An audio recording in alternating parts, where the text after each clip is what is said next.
আসসালামু আলাইকুম। আমি হুমায়ুন খান আপনাদের আমন্ত্রণ জানাচ্ছি আমার ইউটিউব চ্যানেলে। আজকে আমি আরেকটি বিষয় নিয়ে আপনাদের সামনে উপস্থিত হলাম। আজকে আমি প্রিকাস ইন্টারভিউ মোস্ট ইম্পর্টেন্ট কোয়েশ্চন এবং ইউকেবিআই ইন্টারভিউ মোস্ট ইম্পর্টেন্ট কোয়েশ্চনগুলো আপনাদের সাথে শেয়ার করব। যেহেতু দুইটা ইন্টারভিউয়ের ইম্পর্টেন্ট কোয়েশ্চনগুলো ইন্টার রিলেটেড, তাই আমি এক ভিডিওতে দুইটা ইন্টারভিউয়ের কোয়েশ্চনগুলো সম্পর্কে আপনাদের সাথে শেয়ার করব। ভিডিওটা মনোযোগ সহকারে দেখুন, কারণ এই ভিডিওতে শেয়ার করা ইম্পর্টেন্ট কোয়েশ্চনগুলো সম্পর্কে আপনারা ভালোভাবে প্রস্তুতি নিলে আপনাদের ইউকের ভিসা পাওয়ার সম্ভাবনা অনেক বেশি বেড়ে যাবে। তো চলুন শুরু করা যাক ভিডিওটি।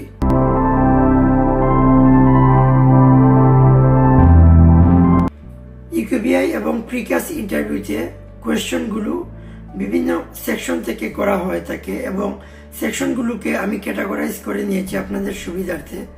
এবং সেকশনগুলো নর্মালি হয়ে থাকে টিউশন ফি এবং ফিনান্স সম্পর্কিত প্রশ্ন, এবং বিশ্ববিদ্যালয় এবং ইউনিভার্সিটি লোকেশন সম্পর্কিত প্রশ্ন, তারপর হইতেছে কোর্স এবং আপনার পড়াশোনার রিলেটেড প্রশ্ন, এবং যুক্তরাজ্যে পড়াশোনার কারণ এবং ব্যক্তিগত তথ্য সম্পর্কিত প্রশ্ন এবং ভবিষ্যৎ পরিকল্পনা সম্পর্কিত প্রশ্ন। আমি প্রতিটা প্রশ্ন আপনাদের সাথে এখন একটার পর একটা শেয়ার করব। প্রথমেই বলা যেতে পারে ব্যক্তিগত তথ্য সম্পর্কিত প্রশ্নগুলো সম্পর্কে। প্রিকাস এবং ইউকেবিআই ইন্টারভিউতে ব্যক্তিগত তথ্য সম্পর্কিত প্রশ্নগুলো নর্মালি আপনার নাম, আপনার ডেট অফ বার্থ, আপনার পাসপোর্ট নাম্বার, আপনার প্যারেন্টসের নাম এবং আপনার প্যারেন্টসের ডেট অফ বার্থ রিলেটেড কোয়েশ্চনগুলো করা হয়ে থাকে। সেকেন্ডলি, আপনাদের ইউকে রিলেটেড প্রশ্ন করা হবে মাস্ট বি, যেমন why UK not your country, or why UK not other countries of the world. আপনারা মাস্ট বি এই তিনটা কোয়েশ্চন সম্পর্কে ভালোভাবে ধারণা নেবেন। এবং আপনাদের আরো কোয়েশ্চন করা হবে হোয়াই দিস ইউনিভার্সিটি। আপনাদের প্রশ্ন করা হবে আপনি কেন এই ইউনিভার্সিটি চুজ করেছেন, যেমন why did you choose this university. আর আপনাদের প্রশ্ন করা হবে why did you choose this x university over other universities. আপনারা এই প্রশ্নগুলো সম্পর্কে ভালোভাবে আপনাদের ধারণা নেবেন। এই প্রশ্নগুলোর আনসার অবশ্যই আপনারা রিসার্চ বেসড দেওয়ার চেষ্টা করবেন, কোনো জেনেরিক আনসার দিবেন না, কারণ জেনেরিক আনসার দেওয়ার কারণে অনেকের ভিসা রিজেকশন হয় এবং এই প্রশ্নগুলো অনেক গুরুত্বপূর্ণ প্রশ্ন, তাই আপনারা অবভিয়াসলি এই কোয়েশ্চেনগুলো নিয়ে ডিপ রিসার্চ করবেন।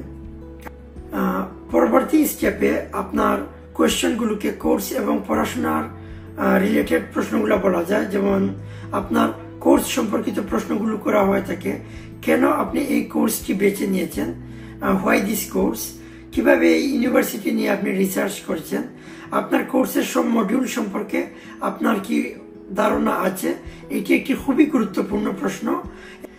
এবং যারা ব্যাচেলার এবং মাস্টার্সে যাওয়ার পরিকল্পনা করতেছেন তারা অবশ্যই আপনাদের ইউনিভার্সিটি মডিউল সম্পর্কে ভালোভাবে ধারণা নেবেন ইউনিভার্সিটি ওয়েবসাইট থেকে। আপনাদের টোটাল কয়টা মডিউল, টোটাল কত ক্রেডিট, এবং আপনার যারা নর্মালি ব্যাচেলারে যাওয়ার প্ল্যানিং করতেছেন তাদের ফার্স্ট ইয়ারে কোন মডিউলগুলো কমপ্লিট করতে হবে, সেকেন্ড ইয়ারে কোন মডিউল এবং থার্ড ইয়ারে কোন মডিউলগুলো কমপ্লিট করতে হবে, এই বিষয়ে আপনার সম্পূর্ণভাবে ধারণা থাকতে হবে। এরপর এই মডিউল সম্পর্কিত আরো কিছু ইন্টার রিলেটেড কোয়েশ্চেন আছে। যেমন আপনাকে প্রশ্ন করা হতে পারে আপনার সবচেয়ে পছন্দের মডিউল কোনটা, what is your favourite module, আপনার সবচেয়ে চ্যালেঞ্জিং মনে হয় কোন মডিউলটা। এছাড়াও ইন্টারভিউয়ার আপনাকে আপনার ইউনিভার্সিটি রিলেটেড কোয়েশ্চেন করতে পারেন, যেমন আপনার ইউনিভার্সিটিতে কি কি ফ্যাসিলিটিস অ্যাভেলেবেল আছে, এই ইনফরমেশনটা আপনার কাছ থেকে উনি এক্সপেক্ট করেন। আপনাকে এই বিষয়ে কোয়েশ্চেন করা হতে পারে। এই বিষয়ে আপনি সঠিকভাবে আপনার তথ্যটা গ্রহণ করবেন। এরপর আপনাকে প্রশ্ন করা হতে পারে আপনি আপনার অ্যাকোমোডেশনটি কিভাবে সার্চ করেছেন। আপনি ইন্টারনেট থেকে আপনি কয়েকটি ওয়েবসাইটের নাম সার্চ করে নেবেন, যে ওয়েবসাইটগুলো থেকে নর্মালি অ্যাকোমোডেশনের লোকেশনগুলা সার্চ করা যায় এবং আপনাকে প্রশ্ন করা হতে পারে আপনি ইউনিভার্সিটি সম্পর্কে কিভাবে রিসার্চ করেছেন। নর্মালি আপনি যে ইউনিভার্সিটিতে যাওয়ার জন্য পরিকল্পনা নিচ্ছেন এই ইউনিভার্সিটি সম্পর্কে আপনি কোথা হতে তথ্য সংগ্রহ করেছেন। সো এইটা বিভিন্ন ওয়েবসাইট আছে, এই ওয়েবসাইটগুলোর নামও আপনারা নোট করবেন। এরপর আপনাকে কোয়েশ্চেন করা হতে পারে আপনার অ্যাকোমোডেশন কস্ট কত হবে মান্থলি এবং আপনার অ্যাকোমোডেশন থেকে আপনার ইউনিভার্সিটিতে যেতে কত সময় লাগতে পারে এবং আপনি কোন মুড ইউজ করবেন, মানে the mode of transportation you will use to go to the university. So এই সম্পর্কিত আপনি ধারণা নেবেন। এবং এরপর যদি আমি শেয়ার করতে হয় তাহলে অবশ্যই শেয়ার করব টিউশন ফি এবং ফাইন্যান্স সম্পর্কিত প্রশ্ন, যেমন প্রিকাস এবং ইউকিউবিআই ইন্টারভিউতে আপনার টিউশন ফি কত টোটাল অ্যামাউন্ট এবং আপনার ইনিশিয়াল ডিপোজিট কত ছিল এবং কত আপনি পে করেছেন অলরেডি। এরপর আপনাকে টিউশন ফি এবং ফাইন্যান্স সম্পর্কিত প্রশ্ন করা হবে এবং প্রথমেই তারা আপনার জানতে চাবে আপনার টিউশন ফি সম্পর্কে, আপনার টোটাল টিউশন ফি কত, আপনি কত পার্সেন্ট স্কলারশিপ পেয়েছেন এবং আপনার কত টাকা ইনিশিয়াল ডিপোজিট ছিল, আপনি কত টাকা পেমেন্ট করেছেন। সো এই ইনফরমেশন সম্পর্কে ভালোভাবে তথ্য নেবেন। এবং আপনার আরেকটি প্রশ্ন ওনারা করতে পারেন আপনার ইউকেতে থাকার জন্য কত টাকা আপনার হইতেছে গিয়ে লিভিং এক্সপেন্স হিসাবে আপনার দরকার। সো এটা নর্মালি যারা মাস্টার্সে যাচ্ছেন তাদের নর্মালি 9 মাসের ক্যালকুলেশন করতে হয়। সো 9 মাসে আপনার ইনসাইড অফ লন্ডন এবং আউটসাইড অফ লন্ডন এটা ভেরি করে। সো এটা আপনার ইউকিউবিআই ওয়েবসাইট থেকে আপনারা এই ইনফরমেশনটা পেয়ে যাবেন। সো আপনারা এটা ক্যালকুলেট করে নেবেন এবং আপনার মান্থলি কত এক্সপেন্ডিচার হবে লিভিং এক্সপেন্স বাবদ এটাও আপনারা একটা ক্যাটাগরাইজ করে ফেলবেন।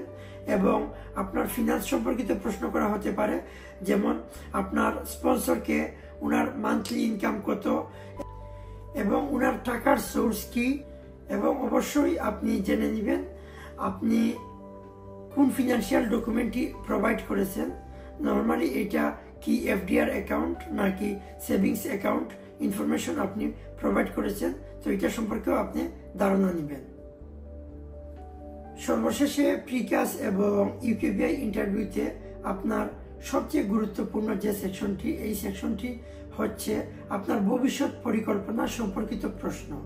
এবং ভবিষ্যৎ পরিকল্পনা সম্পর্কিত প্রশ্নগুলো বিভিন্ন রকম হতে পারে, যেমন ওনারা আপনাকে আস্ক করতে পারেন what is your future plan or what is your plan after graduation, অথবা আপনাকে আস্ক করতে পারেন আপনার ভবিষ্যতে যে আপনার যে ড্রিম জব, এই ড্রিম জবের রিকোয়ারমেন্ট কি কি এবং এই ড্রিম জবের রেসপন্সিবিলিটিস কি কি হতে পারে এবং আপনার এই ড্রিম জবের এক্সপেক্টেড স্যালারি কত এবং কোন ওয়েবসাইট থেকে আপনি আপনার এক্সপেক্টেড স্যালারি সম্পর্কে ধারণা নিয়েছেন।